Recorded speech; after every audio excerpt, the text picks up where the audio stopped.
विघ्नेश्वरी देवी ने प्रवेश किया अयोध्या में मंत्रा के द्वारा और बताते हैं केकी की मति को बदल दिया। मैं एक और बात कहना चाहता हूं, अयोध्या में सबसे ज्यादा राम जी से प्रेम कौन करता था जानते हो? पूरी अयोध्या में तीनों रानियों में राजा दशरथ, पूरी सेना, मंत्री, महामंत्री, सुमंत आदि सब में सबसे ज्यादा प्रेम कौन करता था राम जी से जानते हो? कैकेयी मैया करती थी। कैकेयी का जो पुत्र भरत है कई महीनों अपने मामा के यहाँ रहता था, लेकिन कैकेयी मैया कहती मेरा राघवेंद्र है, उनके साथ में सोती, उनको खाना खिलाती, राम जी को भोजन कराती, नहलाती धुलाती, सबसे ज्यादा प्रेम करती थी। 7-8 वर्ष के होंगे राम जी, 7-8 वर्ष के थे। करुणामयी मैया ने कैकेयी ने दूध भात बनाया। दूध भात बना करके जैसे एक गिलास मुख में दिया राम जी को, राम जी ने खा लिया। दूसरा दूध भात दिया, राम जी ने हाथ पकड़ लिया। मैया कैकेयी कहती है क्या बात है, तुम मेरे को भोजन कराती है, नहलाती है, धुलाती है, मैया कभी तुमने राम जी की प्रसन्नता पूछी है? कैकेयी कहती है क्या है? तेरी किसमें प्रसन्नता है बोल, कभी तुमने सोचा है राम जी को कुछ चाहिए कि नहीं? कैकेयी बोलती है राम तू तो मेरा प्राण है, जो तुझे चाहिए मैं प्राणों को तुझको दे दूंगी, पर तू सुखी रहे, तू सुख रहे, तू मांग तो सही, क्या मांगना है? आज तुझे मांगने में राम देरी होगी, लेकिन कैकेयी मैया 1 मिनट भी नहीं लगाएगी, उससे पहले तुझको दे देगी। क्या चाहिए मांग ले। राम जी ने कैकेयी का हाथ अपने सिर पर रख दिया। मैया तू सौगंध खा, जो मांगूंगा वो देगी। बेटा सौगंध किसकी, मांग तो सही। हाथ सिर पर रखवा दिया। राम जी कहते मैया ये तुमने मुझे वरदान दे दिया, तुम्हारा अपयश होगा, कोई परवाह नहीं। कैकेयी कोई परवाह नहीं करेगी, अपयश होता है तो होने दे, मेरा राघवेंद्र खुश रहे और कुछ नहीं चाहिए। तू मांग, जो आज मांगेगा कैकेयी उसको पूरा करेगी, जो मांगेगा वो मांग। सिर की सौगंध खवाली, मैया सिर की सौगंध है, तू मेरे को वर देगी, किसी से कहेगी नहीं, नहीं कहना किसी से। मैया तेरे नाम का कोई नाम नहीं रखेगा अपनी बच्ची का, तेरे को सब भला बुरा कहेंगे। राम जी कोई तकलीफ नहीं, तू प्रसन्न रहे, मेरे को कोई गाली दे, अपयश करे, मान नहीं करे, मैं सहन कर लूंगी, लेकिन मेरा राघवेंद्र दुखी नहीं होना चाहिए। मांग तुझे क्या चाहिए, आज तेरी माता तुझे दे देगी। सौगंध की खा गई, किसी को बताएगी नहीं बताना। मैया यह तुमने मुझको दे दिया, मैं मांगने जा रहा हूं तो कलंक लग जाएगा तेरे ऊपर, लग जाने दे राम, कलंक लगता है उसको भी सहन कर लूंगी, भला बुरा कहता है कोई इसको भी सहन कर लूंगी, लेकिन तू मांग, मांगने से पहले मैं दूंगी तुझको, ये मेरा वचन है।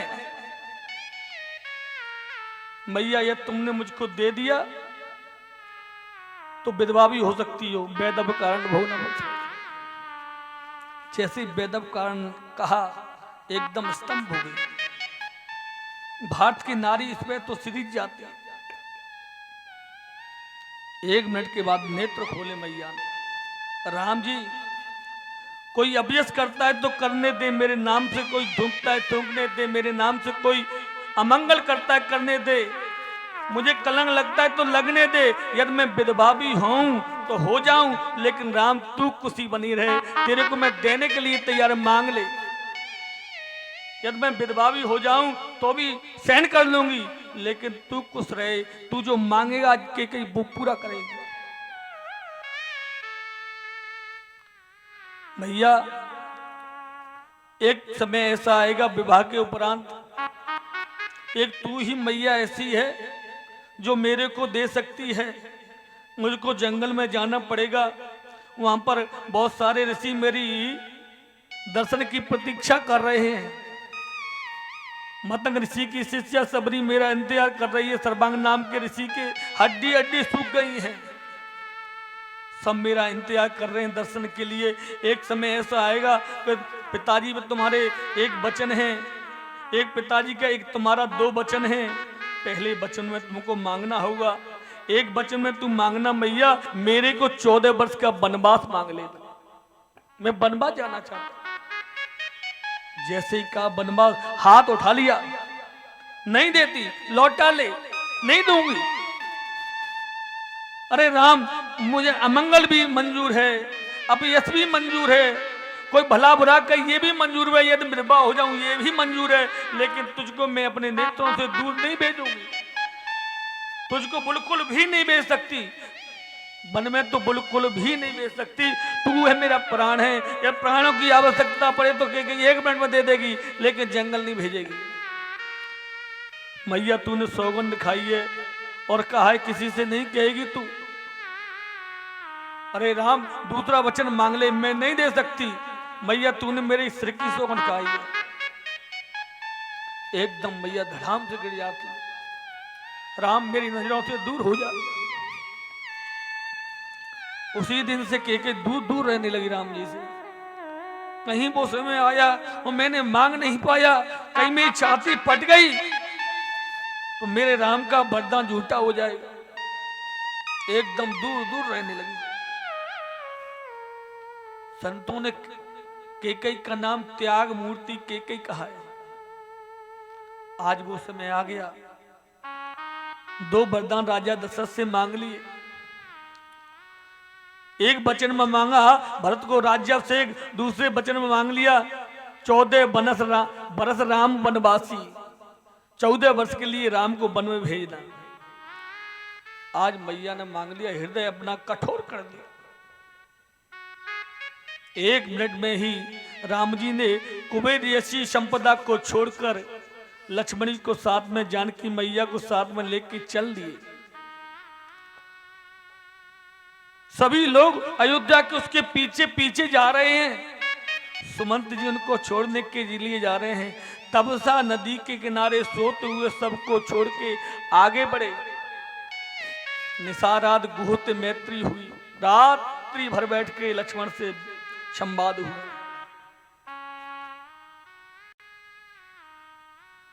प्रातः काल केवट के माध्यम से गंगा जी पार उतरे। मैया ने मुद्रिका देनी चाहिए, लेकिन केवट ने मना कर दिया। निसारात गुह के साथ में मेरे राघवेंद्र जा रहे हैं। भरद्वाज मुनि के आश्रम पे गए, वाल्मीकि के आश्रम पे गए। वाल्मीकि जी से कहते हैं मेरे आवास का, बोले सब जगह तुम्हारा स्थान है, कहीं भी आपका स्थान बना लो। इधर सुमंत खड़ा है अकेला, कैसे लौट के जाए। अपने रथ को लिया, पैदल पैदल चलने लगा। सुमंत कहता है यदि मैं घर में जाऊंगा, पहले मैं तो राजा से क्या कहूंगा कि मैं राम जी को लौटा के नहीं लेके आ पाया, मुझे माफ करो। अयोध्या वासी मुझसे पूछेंगे तो क्या जवाब दूंगा। वो महल में प्रवेश नहीं किया, रात्रि का इंतजार कर रहा है। रात्रि हो गई। सुमंत ने कहा अब जाना मेरा अच्छा होगा। रात्रि के अंदर जैसे ही महल में प्रवेश किया, रात्रि के समय दशरथ महाराज ने पैरों की आवाज सुनी, एकदम पहचान लिया, सुमंत तुम आ गए। क्योंकि वो शब्द वेदी बाण जानते थे, शब्द में 1 मिनट में पहचान लेते कौन है। दशरथ जी कहते हैं अरे सुमंत, राम जी को नहीं लाए, राम जी कहां हैं। सुमंत जी रो पड़े, महाराज लाख प्रयास करने के बावजूद भी मैं राम जी को लौटा के नहीं ला पाया, माफ कर दो। आपके आदेश का पालन नहीं कर सका, जो सजा दोगे वो मंजूर है महाराज, लेकिन मुझसे बहुत बड़ी गलती हो गई। लाख प्रयास किए लेकिन राम जी लौट के नहीं आए। आप अन्यथा मान लेना राजन, आज तक आपने मेरे को महामंत्री बनाया, लेकिन मैंने महामंत्री का पद नहीं लिया। मैं तो एक भाईचारे के नाते रहता हूं। मैंने 1000 बार समझाया, लेकिन लौटा के नहीं ला पाया।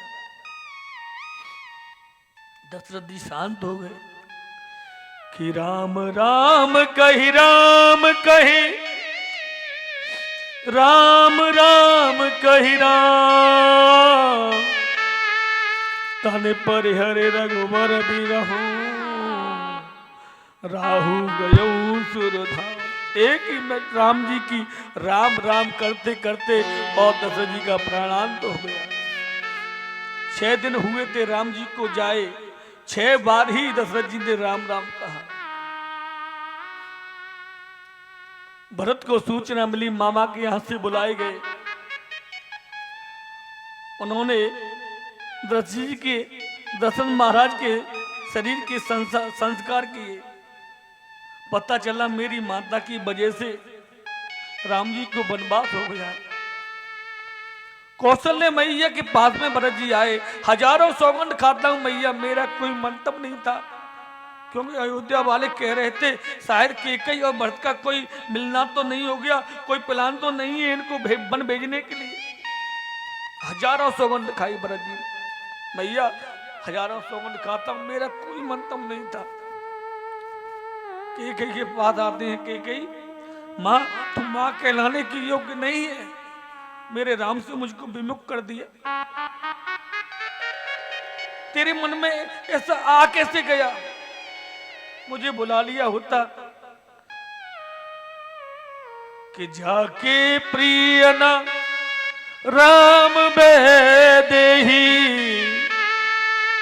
तजियो ताहि कोटि बैरी सम, यद्यपि परम स्नेही, तजो पिता प्रहलाद विभीषण बंद, भरत में तारी।